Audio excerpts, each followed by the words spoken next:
Hi everyone, I'm Jeff Gravatt. Thanks for tuning in to my YouTube channel, Jeff Gravatt Marketing. Well, another week of quarantine, and my hair is a little bit longer.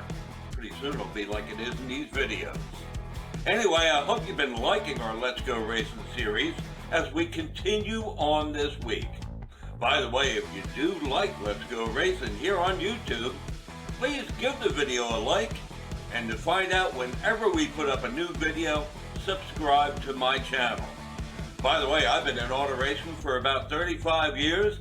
In addition to video production like this, I do freelance writing, a lot of sponsorship proposals, and also website design. If you're in the need or you just want to talk about racing, give me a call, Jeff Gravatt Marketing, at 732-278-3399. By the way, I have a website too if you'd like to check that out. It's simply my name, jeffgravatt.com. Well, we're ready to get into it. Let's Go Racing coming up now. From way back when, lots of great drivers tonight on Let's Go Racing. What will it take to win this Saturday night's 76-lap main event for the Budweiser Racing Series Modifieds? We'll find out from the best tonight. This coming Saturday night is more than the middle of Independence Day weekend for the Budweiser Racing Series Modified drivers at Wall Stadium. Hi everyone, I'm Jeff Gravatt. Thanks for tuning in to Let's Go Racing. You know, this Saturday night, July 5th, the Modifieds raced in the first of their Triple Crown races, the Garage Door Express 76-lapper. Double points were on the line and a lot of extra purse money. Tonight, we're going to talk to the top Modified drivers on how important this first double point race of the year is. You know, they're busy preparing right now. We are too. We've got a lot to do. We're going to get right to the Modifieds right after this.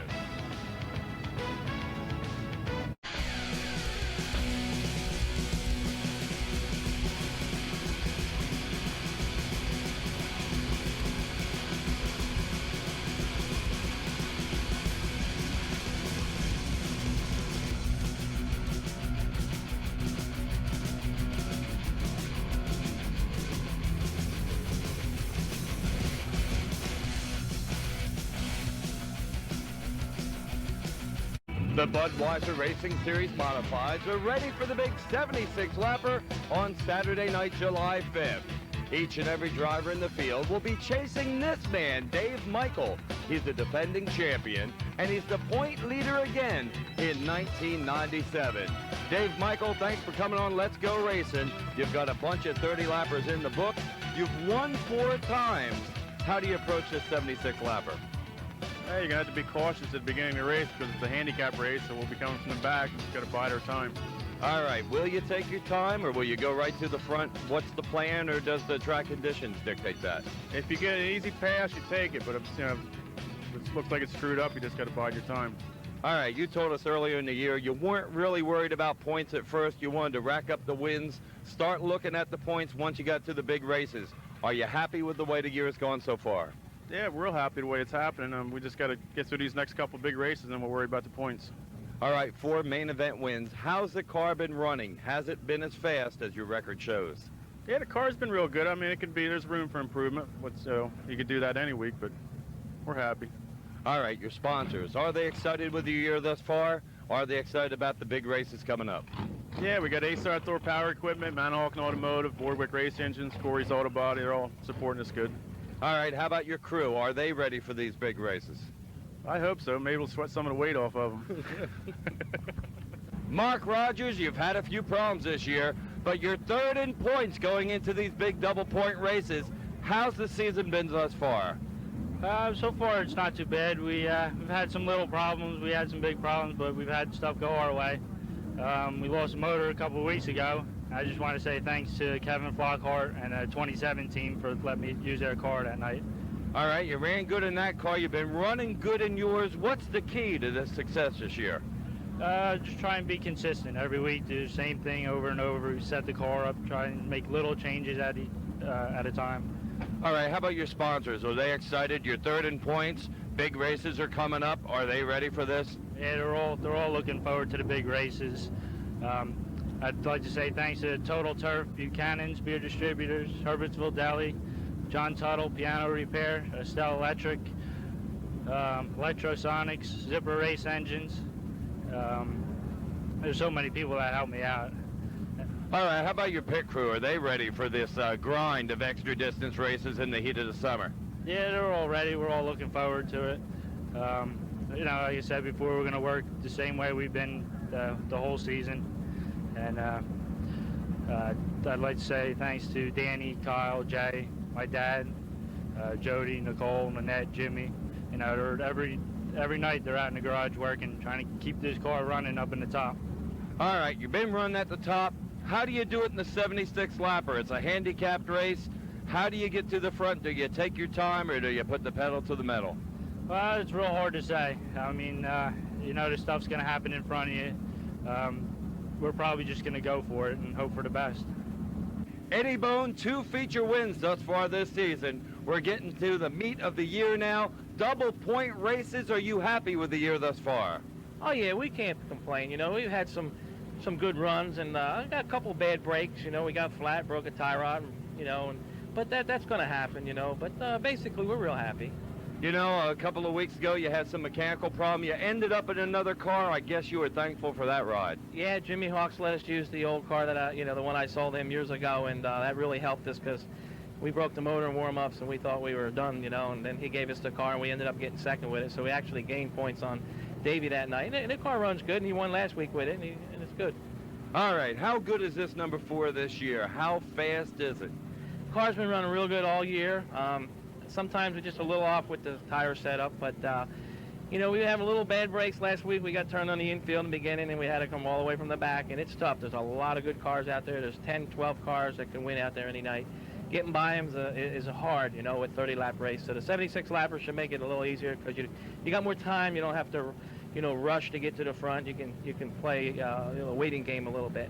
How about your sponsors? Are they excited? You've been having a good year. Big races coming up. Are they ready for this? Oh yeah, Downs Ford is, you know, really excited. They help us out a lot. Pete and Elders, and you got Country Auto Parts, Mike's Pizza, you know, Medicine Shop, and Jessel and Steph's. We got a bunch of guys, and they're really happy.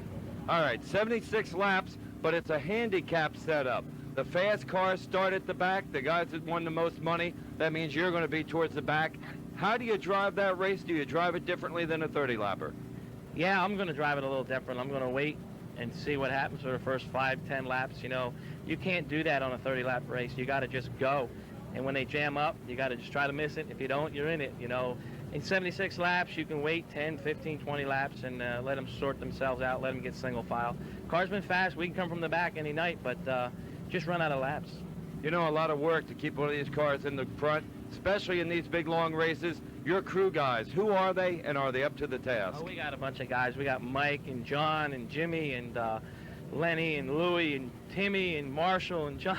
We got a whole mess of guys, and they do a lot of work all week long, and they're dedicated, and they all know their job. And like, you know, last week or 2 weeks ago, we ended up changing a rack with that big accident. We had been able to get in the pits with that long red light out there. You know, they waited so long to put the yellow out. We could have got in a little bit earlier. We'd had the rack done and got out, but we lost a few laps. But they did a real good job. Over the long and rich racing history at Wall Stadium, there have been many great drivers and many great personalities involved with the sport of speed. Our own racing historian, Harry Hurley, is ready to visit with another one right now. Thank you very much, Jeff Gravatt. Ladies and gentlemen, tonight I'm doing Mr. Linus Johnson, who's raced here many, many years and also now has his son racing. Linus, welcome to Let's Go Racing. And I know you've been around a long time. Let's tell us a little bit about Linus Johnson's racing. Well, we started I guess in the late 60s. We started racing here. Myself, around up to about 70 in the 70s.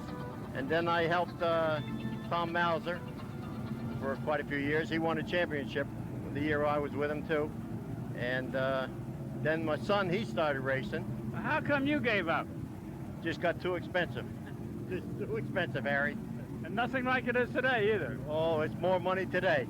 A lot more money, but today we got a lot of sponsors. Well, we got 2 good sponsors and a lot of good people behind us. And it makes a big difference. How long's your son been racing now, Linus? I guess he's been racing 9 years, I guess 8 years. 8 years, I guess, Harry. 8 years. When you were racing, Linus, what tracks did you race at? Oh, we raced here, mostly here, Run New Egypt, Old Bridge, and as far away we ever went was Seekonk, Rhode Island. Never got to Atlantic City? Never ran Atlantic City, no. They're going to build a big super track there shortly. They're talking about it. That's going to be something, if they do. They need one in Jersey. How many tracks can NASCAR handle? They got a lot of cars, and it's a big business today, Harry. You know. 31 races a year, though. There you go. Well, we wish them luck. I mean, Wall State. We got a 3rd-generation driver coming. We do, really? Oh, yeah. My grandson. He's 4. Next year, we're going to have him in one of them midgets out here. You know, it's some night or some week we can get TV 34 up here. I'd like to get a camera down at that midget track so the people here to watch the show could just see where these kids start racing. They've done one heck of a job over there, Harry. I don't know who's behind the whole situation, but they really did a super job over there. My grandson, he's over there every Saturday, and he watches. Well, Mr. DuPont, I think he was one of the ones that got started in it. Yes. Yeah, DePonte. Yeah. DePonte, I think he's the one that started it. Well, it certainly is great for the kids, and you know, when the kids are fooling around with race cars, they're not getting in other trouble, are they? No. Then we got a granddaughter. She wants to go. Well, there's girls there too, yeah. You know, and it's everybody's choice today. You know, you look at the list of who races in those quarter midgets. It's who's who in racing. Billy Ponch's daughter races there. Lenny Salmons from the Area Race News. Just to name a few, goes right down the list. It's a big sport. They're coming on. Well, they say automobile race is the largest spectator sport in the world, and as long as they keep it a nice, clean sport like it is, it's going to keep growing. Yeah, yes, you're right, Harry. And this is good here, right here, racing, because it's so close to home. Yeah. It's only about 10 minutes from me. 48 years Wall Stadium's been running here. That's a long. I've been coming here since 1952. I was coming here with my father and my mother. Well, I beat you by 2 years because I was here opening night. You were, Harry. Yeah. God bless you. Well, like I say, thanks $1 million for coming on Let's Go Racing with me. And ladies and gentlemen, one more time, this is Harry Hurley, and be the good Lord willing, we'll see you all again next week.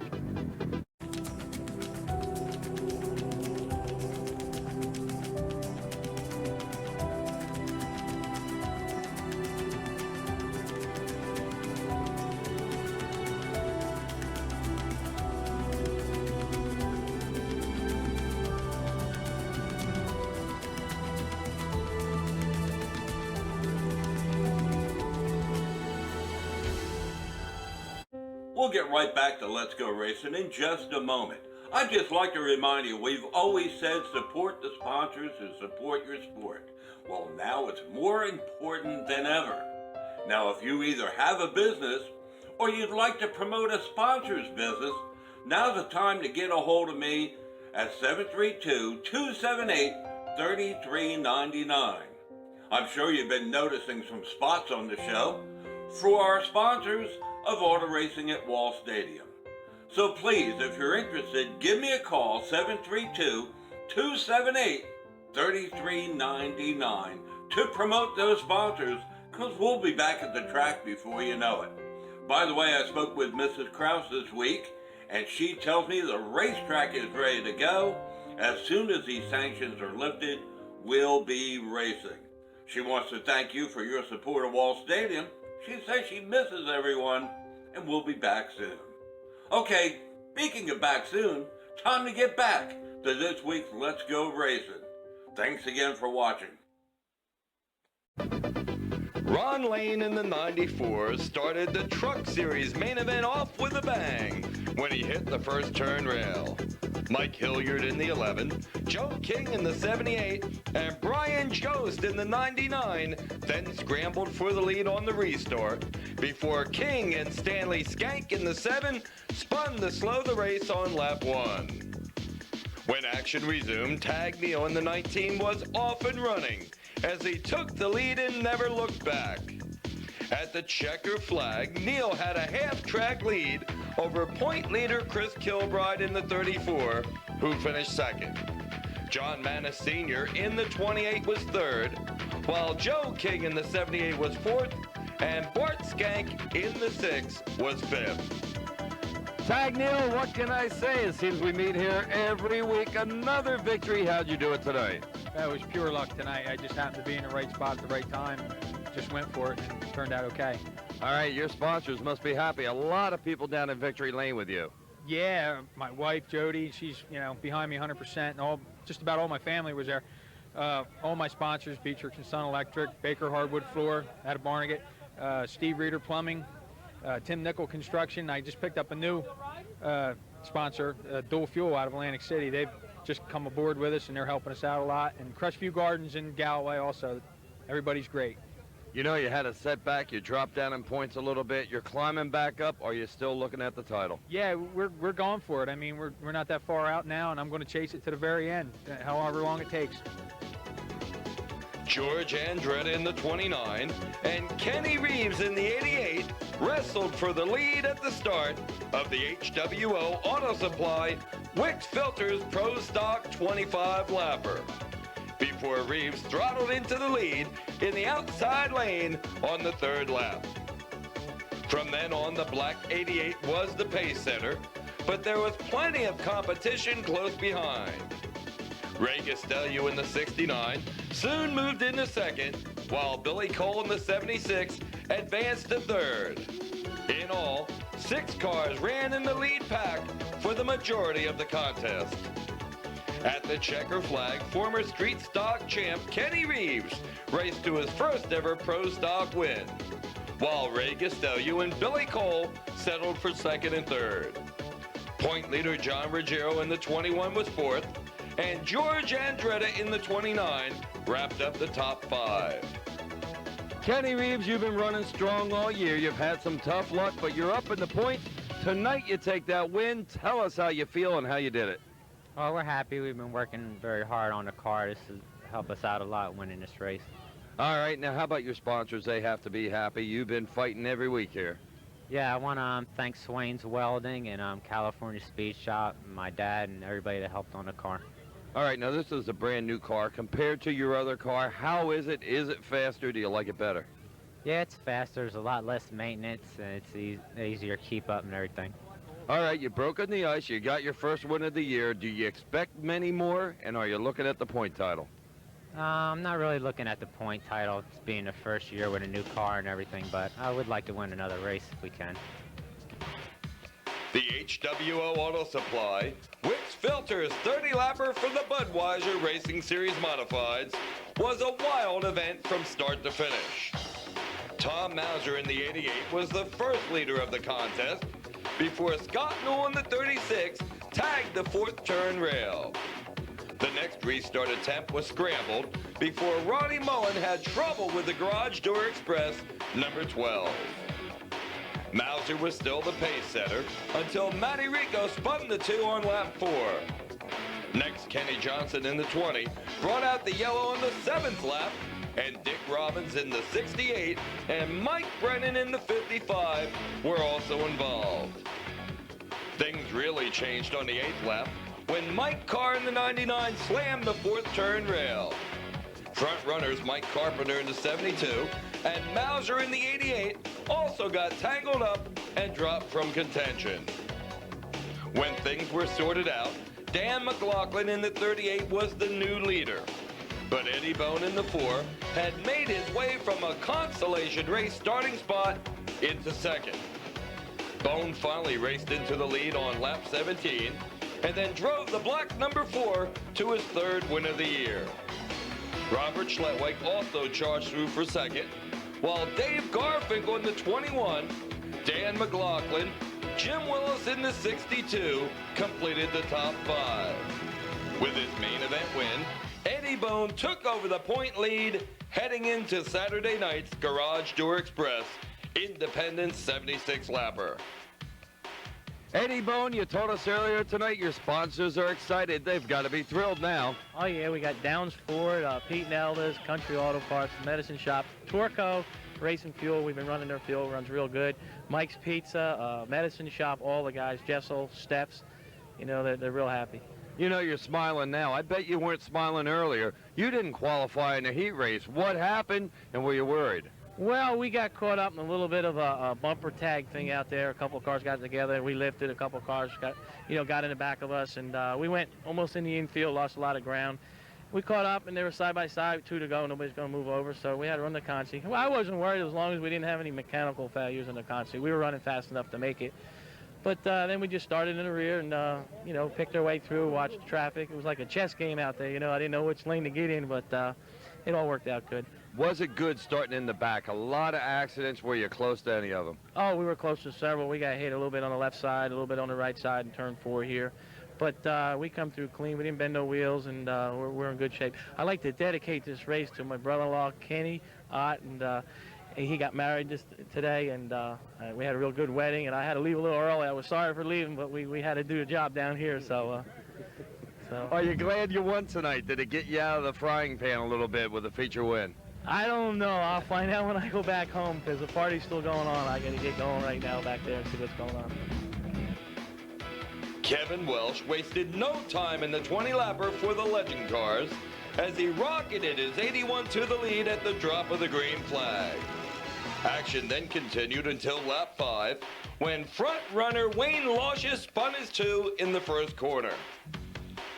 Welsh continued to dominate on the restart before Jim Baker in the 23 slowed the pace with a spin at halfway.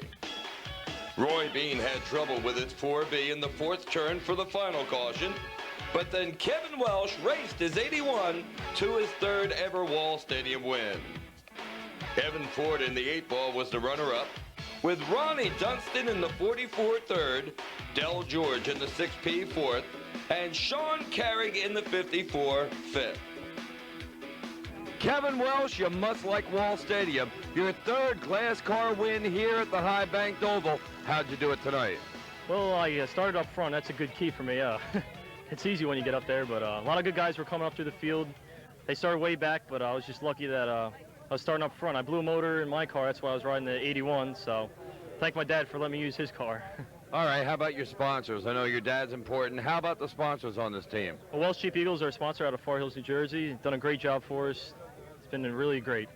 All right, you got to win tonight. How's your year been thus far racing at other tracks with the Legends? Well, this was my first win this year. I had a 2nd, 3rd, everything but a win, so I was due for it. All right, you're up there in the point standings. You're looking at a title at all? Long way to go yet. Yeah, I don't want to get too worried about that now, because then you get too far ahead of yourself, and that's not how you win championships. You broke the ice, your first win of the year. Do you see more in that race car before the end of the season? Oh yeah, the car's been really fast every race, in and out. It's starting near the back, and things happen. It's all part of racing. But once again, driving a Legends car, you go to all different tracks, dirt, pavement, big, small. What do you think of Wall Stadium? I love Wall Stadium. This is where I run good. I got my car set up real good here, so it's a good track. The street stocks were at their best Saturday night as they ran their entire 20-lapper without a caution.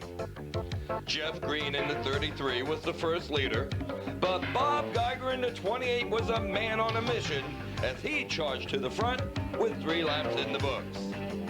Adrian Selnekovic in the 3 quickly moved to 2nd as Paul Burge in the 80 raced in the 3rd. The top 3 remained the same all the way through the non-stop event, as Bob Howard Jr. in the 22 was a strong 4th, and point leader Rich Monjo in the 57 wrapped up the top 5.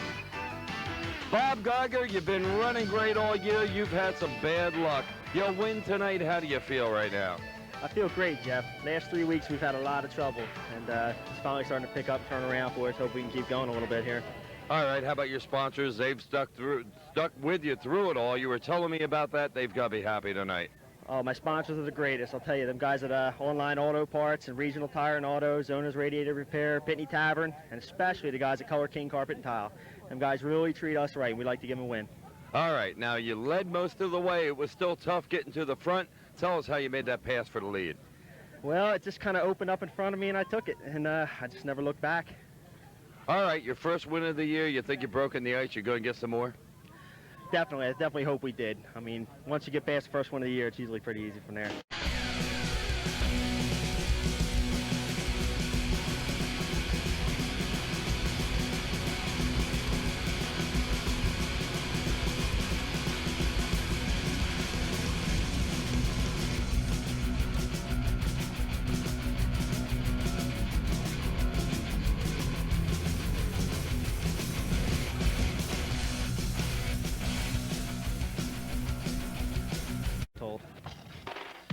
With the Budweiser Racing Series Modifieds ready to tackle the 76 lapper this Saturday night, we thought it'd be great to take a look back at action from years gone by. So let's sit back, relax, and watch the 76 lap main event from Independence Day weekend 1995. Robert Sutphin had stars in his eyes as he jumped to the lead of the Jam Racing Engine 76 lapper for the modified cars Saturday night, with young Marc Rogers in the 44 right on his bumper. Rogers chased the leader until he dropped from the race on lap 7. Sutphin led until lap 12, when Doug Walcott in the 4 and Jim Bruno in the 0 had trouble in turn 2 to slow the action. When the race resumed, defending event winner Mike Carpenter in the 72 rocketed to the lead before Dave Michel in the 60 and Ken Woolley in the 25 stopped in the second turn for another caution flag. The ensuing restart saw Carpenter and Richie Engelhardt in the 94 sharing the front row. The duo battled wheel to wheel for several laps until Engelhardt poured on the Alan Halsey prepared power to take the lead. Bob Nee in the 18 had a few anxious moments when he spun on the front stretch on lap 22. Then Dan Taco in the 5 had trouble in turn 4 just 2 laps later. Tim Steffen in the 52 forced another caution on the 25th lap before the action settled down and Engelhardt raced away. With 32 laps complete, Jerry Cramner in the 11 drove by Carpenter for second and began to reel in the leader. By lap 48, Cramner moved to Engelhardt's rear bumper before Sam Russo in the 3 stopped the pace cold with a spin in turn 3. Several other drivers were involved, including Dennis O'Rourke in the 35. Engelhardt seemed to find some extra speed on the restart as he raced away from Cramner. Action continued until lap 69 when the final caution waved for newcomer John Canberra, who spun the 12 in turn 4. The final 7 laps went off without a hitch, with Engelhardt racing to the biggest win of his career. Jerry Cramner was second, and Carpenter was third. Dave Michel in the 60 returned from those early problems for 4th, and Rich Lucas in the 34 was 5th. Richie Engelhardt, what a night. You started 14th, you won the race. How'd you get to the front? Well, the first couple laps, just take it easy. Accidents happen, and you just got to play it cool. You got to dodge the bullets when they start crashing around you and go towards the front. Now, you got up front, you got up there to Mike Carpenter, a tough customer, lined up on the outside. Did you think you could take him? Did you know something? Well, I was watching him earlier. It looked like Mike had a push. Mike's fast. He's a good driver. I mean, he won like 6 races last year, but it looked like he had a little push. And first of all, I got to thank a guy who's been working on my car. This car is an old car that I purchased from Tom Mauser. And the last 3 or 4 weeks, he's been up here working on the car, and you see the difference now. This car handles like it's never handled before. And when you got a car handle like that, it builds up your confidence going down the straightaway. You're not afraid to stick it in the turns. And I knew I was going to get Mike in the turns. We stuck it on the outside of him and was able to get past him. Once we got past Mike, we built up a good lead. I was starting to get the tires a little hot, and the car got a little loose on me. And then I seen Jerry Kramer coming, and he was making up ground real quick. But what saved me there was we went yellow. It cooled the tires right down. And once the tires cooled down, then I kind of knew we were going to go to the checker flag.